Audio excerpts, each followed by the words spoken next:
சிவாய நம. வணக்கம் மக்களே. இது நேற்றுக்குள்ள வீடியோ தான்.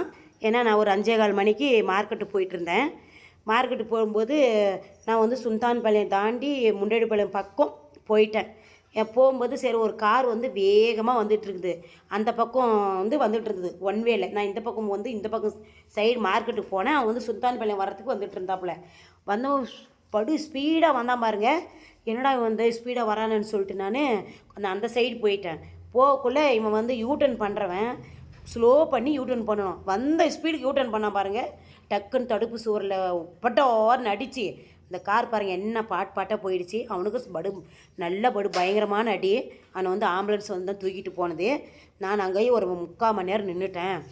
யார் வண்டி ஓட்டினாலும் சரி மக்களே, எப்பயுமே யூட்டர்ன் பண்ணக்குள்ளே ரொம்ப நிதானமாக ஸ்லோவாக வந்து தான் யூட்டர்ன் பண்ணணும். வந்த வேகத்துக்கு யூட்டர்ன் பண்ணால் அடி தான் பட்டிருக்கும். நேற்று ஏதாச்சும் ஒன்று அவனுக்கு காலோ கையோ இல்லை ஒரு உயிரோ போயிருந்தா அவங்க பொண்டாட்டி பிள்ளை தான் தவிச்சிருக்கோம். அது தெரியாத அவன் வந்த வேகமும் தப்பு, அவன் செஞ்ச செயலும் தப்பு தான். நான் திட்டினாக்கா திட்டாதேன்னு சொல்லிட்டு எனக்கு ரொம்ப வழியாக்குதுக்கான்னு சொன்னான். அப்புறமேலுக்கு தான் மக்களை நான் மார்க்கெட்டு புறட்டு போய் அந்த பூவெல்லாம் வாங்கிக்கின்னு நான் வீட்டுக்கு வர்றதுக்குள்ளேயே அந்த காரெலாம் எடுத்துகிட்டு போயிட்டு இருந்தாங்க. சரி அந்த கார் நின்ன இடத்துல போய் பார்த்தேன் எல்லாம் தூளாக இருந்தது. சரி நான் வீட்டுக்கு வந்துட்டேன் மக்களே. இந்த பதிவு உங்களுக்கு பிடிச்சிருந்தா கமெண்ட்டில் சொல்லுங்கள், சப்ஸ்கிரைப் பண்ணுங்கள், லைக் பண்ணுங்கள். பாய் மக்களே. அடுத்த வீடியோவில் பார்க்கலாம். திருச்சிற்றம்பலம்.